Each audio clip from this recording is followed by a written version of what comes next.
Well, hey there, Internet. How you doing?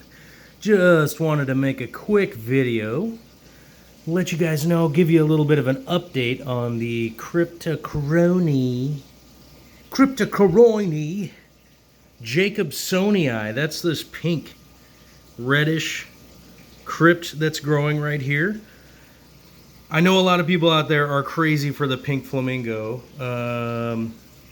which that is not. I'll tell you about that plant if it ever works out better than what it's doing. I'll tell you about that plant. But the Jacobsenii, I believe this is marketed as the pink varietal, or maybe red something, or blood red or something crazy like that. I do have to say, is a much better, funner. It's more reasonable to have success with this red crypt. Now, I have been growing this for quite a while. I've kind of gone through a couple of different water iterations to see how well it would do. About a month, not a month and a half, but 2 months ago now, I did change how I was, or I did change the water parameters in this tank. Those of you guys that watch this channel know about this tank a little bit. I did make some changes to the water here. So I am doing a once a week water change now instead of once every 2 weeks. I brought my nitrates down to restrict the nitrates a little bit to see what this plant would do.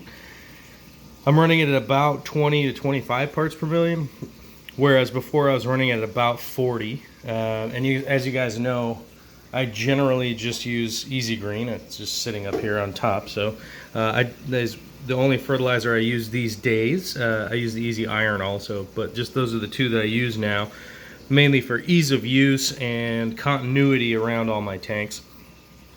And I did lower the temperature in here just a tiny bit. I brought it down about 2 degrees, from 78 to 76. So just a minor couple little changes, and this plant melted, and there was all sorts of crazy disaster going on. And as you can see, it's growing back nice and red. Some of it's coming out with really pink in the veins. It's growing really well now, as before it was kind of growing a little bit stunted with a little too much nitrate in there. But with the nitrate restriction now, I'm finding it to be a lot of success and honestly a resilient plant. It will melt back as water parameters change and things like that, but I wouldn't be too concerned about it because it will realistically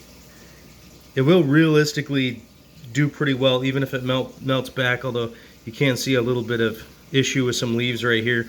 But you can see with this one right here just how well these ones are growing, and there's even like new ones springing up in the back there and stuff. So it's starting to spread, propagate, and do really well, which I'm ultimately enthusiastic about. So I figured I'd make just a quick video to check in with you guys and let you guys know about the Jacobsenii pink, because this would be a much more recommended plant in my opinion if you can find it, other than the pink flamingo. The pink flamingo is great and everything, but it just is such a finicky plant to deal with. But this is a much better plant for somebody who just has more of an average amount of time to deal with a plant throughout the week. So hope everyone's doing well out there. Push the buttons and YouTube stuff. See you later.